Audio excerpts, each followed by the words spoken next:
Good morning, friends. Now we are in the second part of subject English, Unit 3 and interview with Arun Krishnamurthy. In the first part, we have learnt about environment. Now the interviewer asked some other questions to Arun Krishnamurthy and how he gives their answers. We know here. Now, here is a question: what kind of garbage do people throw into water bodies? How do you deal with the removal of this garbage once you clean the water body? So now we are not aware about the environment. We throw rubbish anywhere or everywhere. So first of all, what kind of garbage do people throw in the water bodies? લોકો કેવા પ્રકારનો કચરો સરોવરોમાં કે તળાવમાં નાખે છે? How do you deal with the removal of this garbage once you clean the water body? એક વખત જળાશય સાફ કર્યા પછી તમે આ કચરો કેવી રીતે દૂર કરો છો? Everything from a diaper to worn out slippers, we find everything in our lakes. આપણા સરોવરોની અંદર દરેકે દરેક વસ્તુઓ આપણને જોવા મળે છે કે તૂટેલા ચંપલો, ફાટેલા કપડા વગેરે વસ્તુઓ લોકો સરોવરમાં નાખે છે. This is so disturbing because it is water and water is the basis of life. અને આપણે જાણીએ છીએ કે પાણી એ મનુષ્યના જીવનનો મુખ્ય આધાર છે. It is the basis of life. So we should not pollute the water. How can we not care for these water bodies? તો આપણે કેમ એની સંભાળ ન લઈ શકીએ? We use this garbage for landfill with no or minimal exposure to the outside environment. તો આ જે કચરો છે એ કચરાને આપણે બીજી કોઈ જગ્યાએ ન વેડફતા કે જેને આપણે બહાર ન જઈ શકાય, બહાર ન નાખીએ એવી ઓછામાં ઓછી ખુલ્લી જગ્યામાં નાખવો જોઈએ. We ensure that lake area and water holding are free of garbage. આપણે એવી ખાતરી આપવી જોઈએ કે આવા જળાશયો કે પાણીના સ્ત્રોત કચરો અથવા તો ગાર્બેજથી મુક્ત હોવા જોઈએ, so that જેથી કરીને birds, frogs and snakes can live in peace. જેથી કરીને પક્ષીઓ, દેડકાઓ અને સાપ વગેરે આ જળાશયોમાં પાણીમાં મુક્ત રીતે રહી શકે. Now next question: how many days does it take to clear a large lake? Do you use any special equipment for cleaning and safety? Cleaning એટલે સ્વચ્છતા, સફાઈ અને સેફટી એટલે સલામતી. આના માટે તમે કોઈ સ્પેશિયલ ઇક્વિપમેન્ટ એટલે સાધન, કોઈ ઇક્વિપમેન્ટ એટલે સાધનનો તમે ઉપયોગ કરો છો ખરા? Depending on the size of the lake and the amount of garbage. તો એનો આધાર કોના ઉપર છે? Depending on the size of the lake, સરોવરનું કદ અને કચરો એનું પ્રમાણ કેટલું છે એના ઉપર આધાર છે. It can take anywhere between 5 days and 3 months to completely clean a lake. તો સરોવરને સંપૂર્ણપણે સ્વચ્છ કરવા માટે, ક્લીન કરવા માટે કેટલો સમય લાગે? 5 દિવસથી માંડીને 3 મહિના સુધીનો સમય લાગી શકે છે. We have our tools like racks and spades. તો અમારી પાસે કેવા સાધનો છે? રેક્સ એટલે દાંતી અને સ્પેડ્સ એટલે પાવડો જેવા સાધનોનો અમે ઉપયોગ કરીએ છીએ. Next question protective gear do you use? Can you describe the cleaning process briefly? કેવા પ્રકારના સાધનો તમે ઉપયોગ કરો છો અને આ સ્વચ્છતા માટેની પ્રોસેસ એટલે કે પ્રક્રિયા ટૂંકમાં તમે સમજાવશો.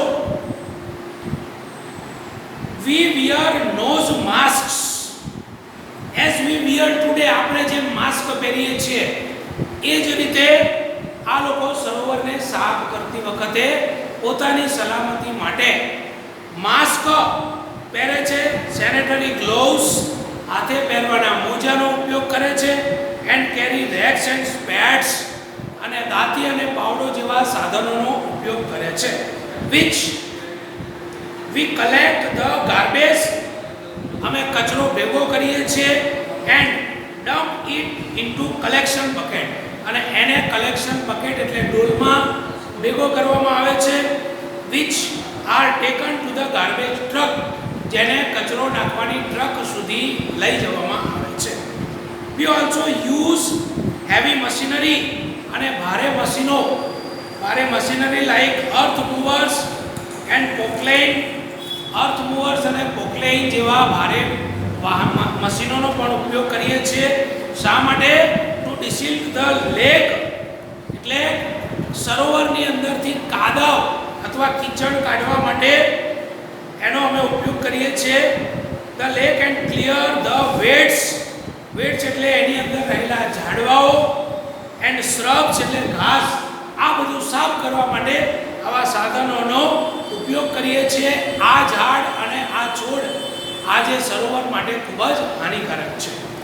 now next question, what in your opinion can children and young adults do for the environment?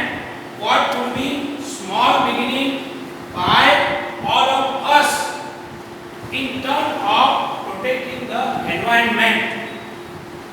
તો તમારા what in your opinion એટલે તમારા મતે can children and young adults do, બાળકો અને યુવાનો બધા જ પર્યાવરણ માટે શું કરી શકે છે?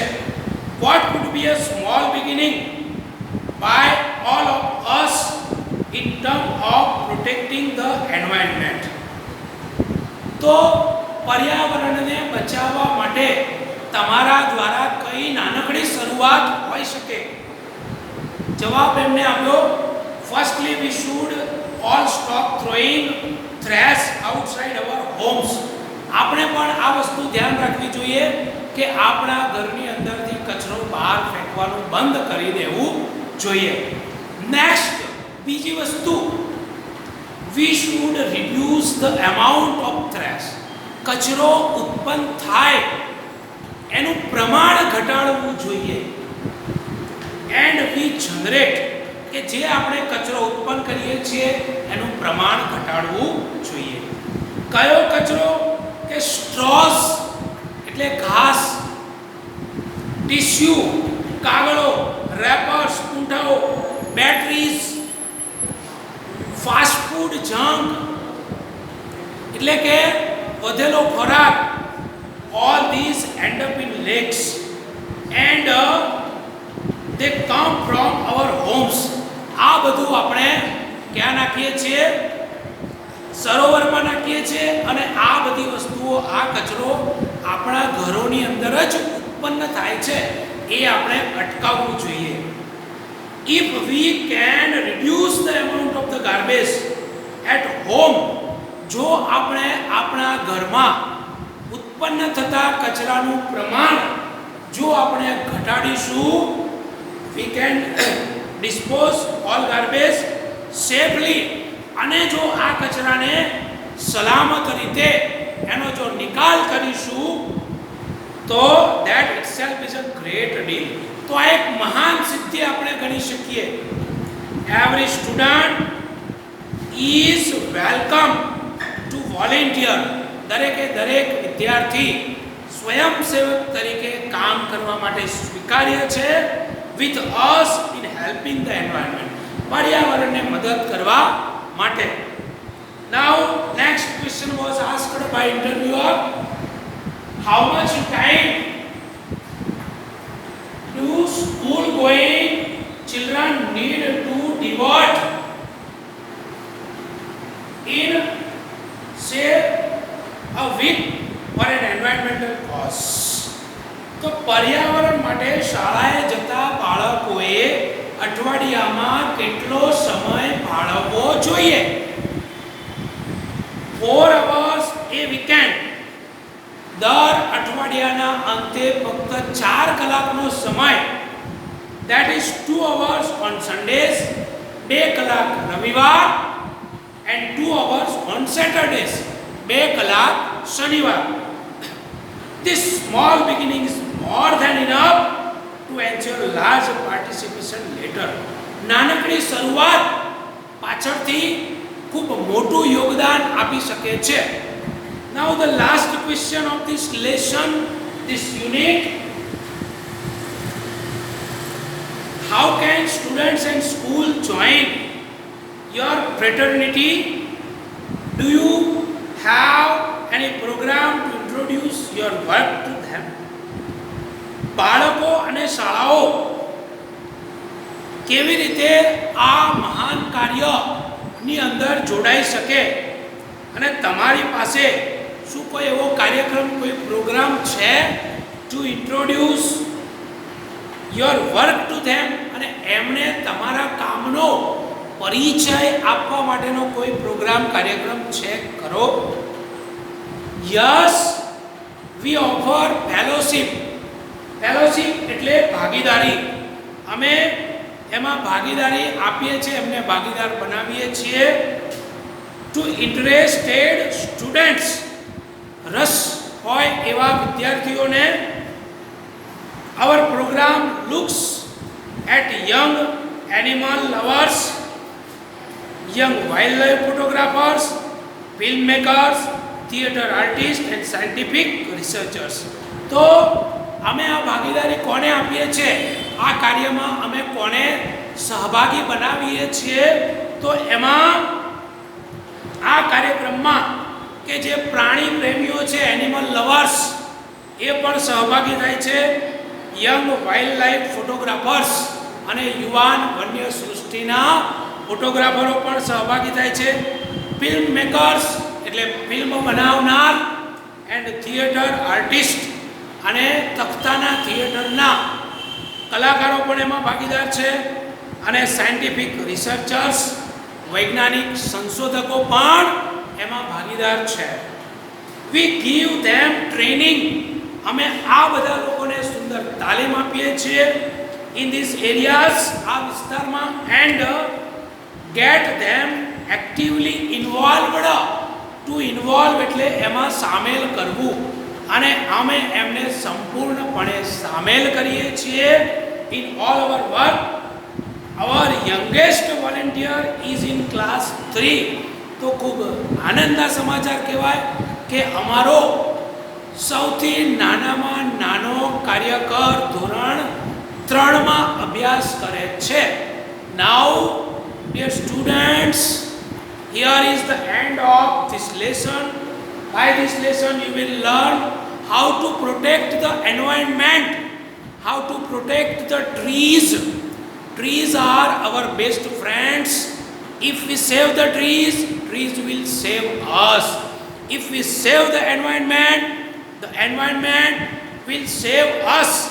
So dear friends, dear students, we will take an oath that we will never harm the environment and we will save the environment.